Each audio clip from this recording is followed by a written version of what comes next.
అందరికీ శుభోదయం. Welcome to Achu's foodie girl channel. So last వీడియోలో మీ అందరికీ ఒక సర్ప్రైజ్ అన్నా కదా. అసలు సిసలైన స్ట్రీట్ స్టైల్ కాజు చికెన్ పకోడీని ఎలా తయారు చేసుకోవాలో చూద్దాం. బండి మీద దొరికే చికెన్ పకోడీ కంటే 100 టైమ్స్ బెటర్గా ఉంటుంది. ఒక్కసారి ఇది ట్రై చేసి చూడండి, మళ్ళీ ఈ రెసిపీని ట్రై చేస్తారు. నేను ఇక్కడ 1/2 కిలో చికెన్ తీసుకున్నాను. 2 tablespoon ginger garlic paste, చిటికెడు పసుపు, 2 tablespoon red chilli powder, 2 tablespoon garam masala, మీ రుచికి తగినట్టు ఉప్పు వేసుకోండి. మీకు కావాలంటే ఇంకొంచెం కారం యాడ్ చేసుకోవచ్చు. నాకు ఈ కారం సరిపోతుంది. 20 గ్రామ్స్ కాజు, 1 స్పూన్ మైదా, 1 స్పూన్ శనగపిండి, 1 స్పూన్ బియ్యపిండి. టేస్ట్ని ఇంకొంచెం ఎన్హాన్స్ చేయడానికి కొద్దిగా కరివేపాకు, అలానే 4 పచ్చిమిర్చి మరియు 1/2 లెమన్ని స్క్వీజ్ చేసుకొని మ్యారినేట్ చేసుకొని కనీసం ఒక 20 నుంచి 30 నిమిషాల వరకు పక్కన పెట్టుకోండి.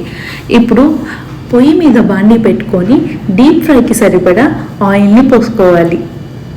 ఇప్పుడు మనం ముందుగా మ్యారినేట్ చేసుకున్న చికెన్ని ఒక 5 నిమిషాల పాటు కదల్చకుండా ఫ్రై చేసుకోవాలి. అలా చేసుకోవడం వల్ల పీసెస్కున్న మసాలా చెదిరిపోకుండా ఉంటుంది. చికెన్ పకోడీ జ్యూసీగా సాఫ్టీగా రావాలనుకునే వాళ్ళు ఇంకొక 2 మినిట్స్ ఫ్రై చేసుకొని ఆఫ్ చేసుకుంటే మంచిది. రోస్ట్గా కావాలనుకునేవారు ఇంకో 5 to 6 మినిట్స్ ఫ్రై చేసుకొని స్టవ్ ఆఫ్ చేసుకోండి. ఇది బయట దొరికే చికెన్ పకోడీ లాగా పిండిగా అయితే ఉండదు. పిండి తక్కువ, చికెన్ ఎక్కువగా అయితే ఉంటుంది. వీడియోలో చూపిస్తున్నట్టు చికెన్ ఇలా టెక్స్చర్ కనుక ఉంటే చాలా జ్యూసీగా సాఫ్ట్గా ఉంటుంది. నాకు చికెన్ క్రంచీగా రోస్ట్గా ఉంటే చాలా ఇష్టం. అందుకని ఇంకొక 5 మినిట్స్ ఫ్రై చేసుకున్నాను.